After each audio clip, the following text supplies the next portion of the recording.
Hey guys, what is up? Bobby here from freedomwithbobby.com, and I am so excited for this episode in this training series. Tonight we're talking about the explosive testimonial formula that you can use right now, starting today. If you're hearing my voice, you can use this today to start driving your business forward by using testimonials of your customers, testimonials of other people in your company to get more results starting today. This formula is very powerful. If you don't understand already, you should be aware now that testimonials are very powerful for driving your business forward. All right, so without any further ado, let's dive right in. Let's take a look at this testimonial here. My husband and I, along with our two boys ages 8 and 10, and my mother, decided to take the plunge and travel to Greece. We opted to travel with Adventures by Disney because of their renowned reputation of service and product excellence. Our experience met and exceeded any and all expectations. Wow, that is amazing.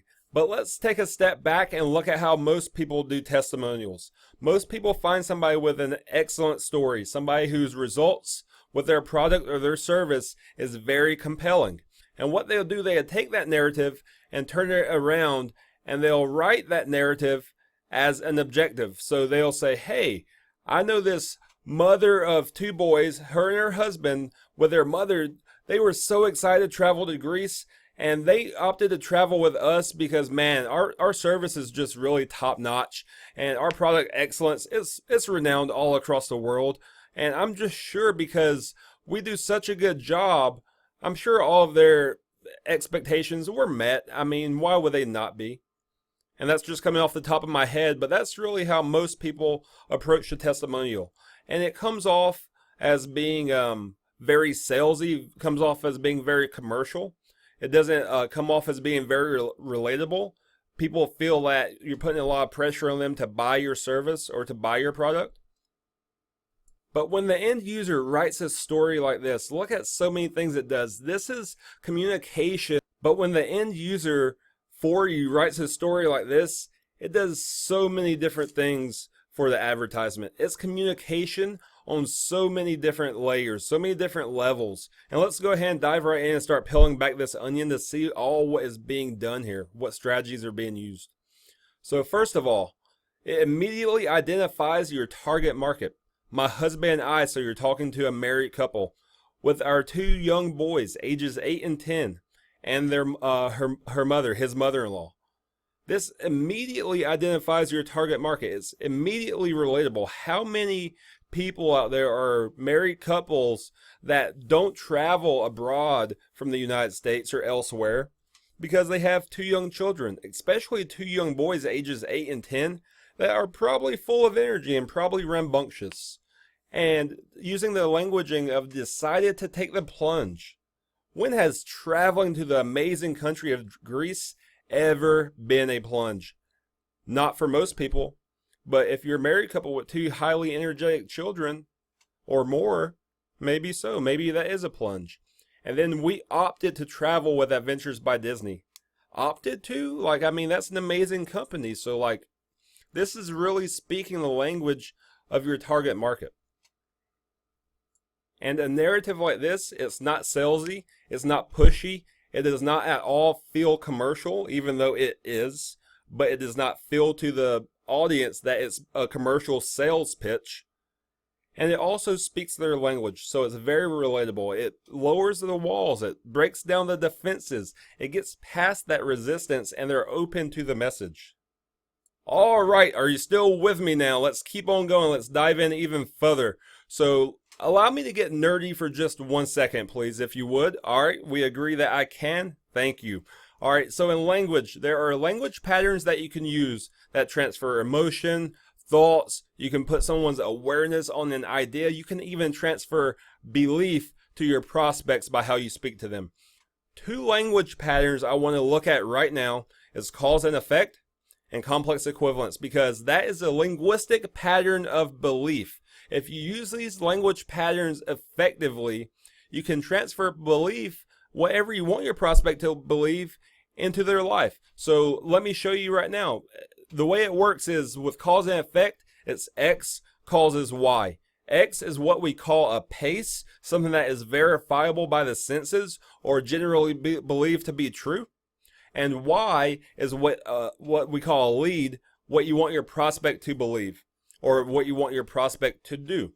All right, so let me show you how this works. Because you're listening to me right now and you're on this training learning about these amazing explosive testimonial formulas, it will cause you to instantly be able to go sell more products and services to your prospects as you begin to use these language patterns of cause and effect and complex equivalence.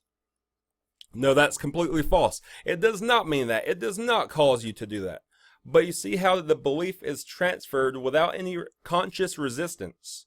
Same thing with complex equivalence. So because you're on this training right now, that just means that you're going to become a much more effective marketer. You're going to be able to communicate with your audience better, and they're going to buy more products from you. It doesn't actually mean that, but it transfers belief without conscious resistance. And that's what's being done right here in this testimonial. We opted to travel with Adventures by Disney. It's very obvious if you were to see the picture. It's branded for Adventures by Disney, so it's verifiable by the senses. Because, so X is the pace of we opted to travel with Adventures by Disney.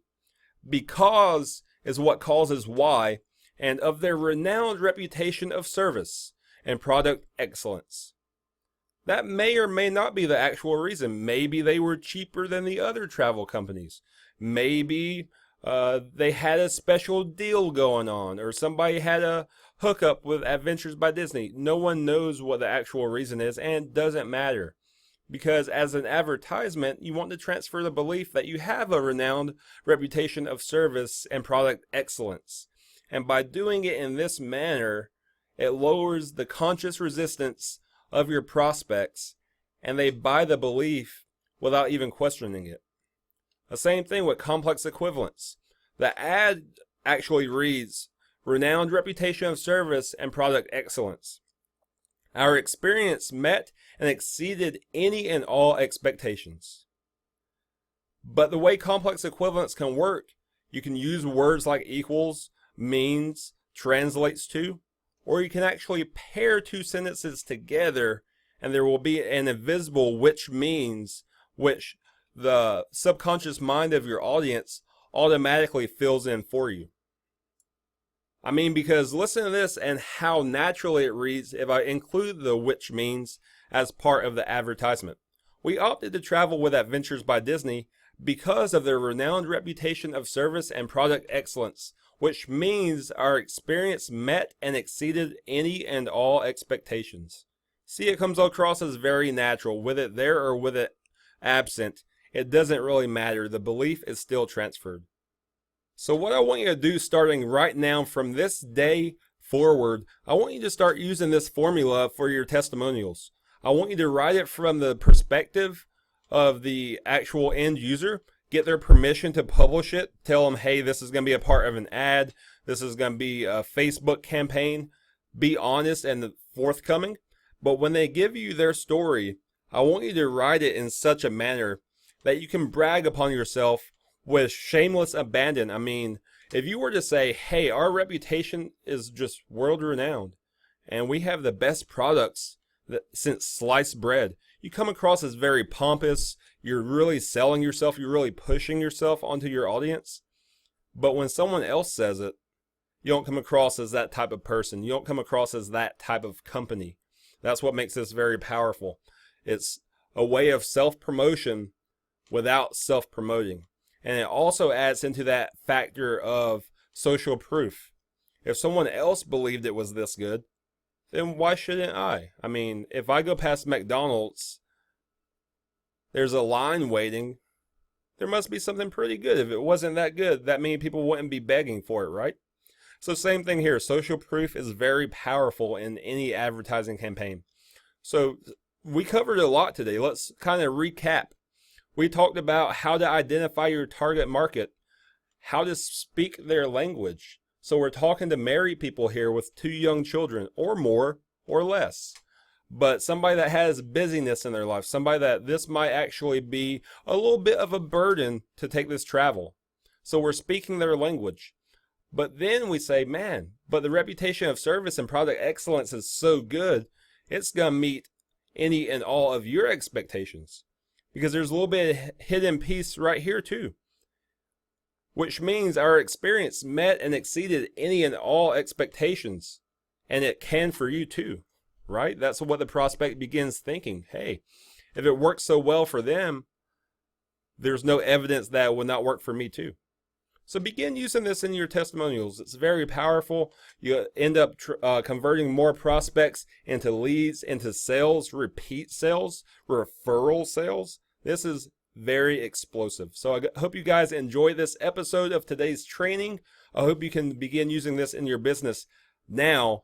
And thank you very much. If you enjoyed it, share it, like it, leave me a comment. I would love that. And I will see you guys in the next training. Take care.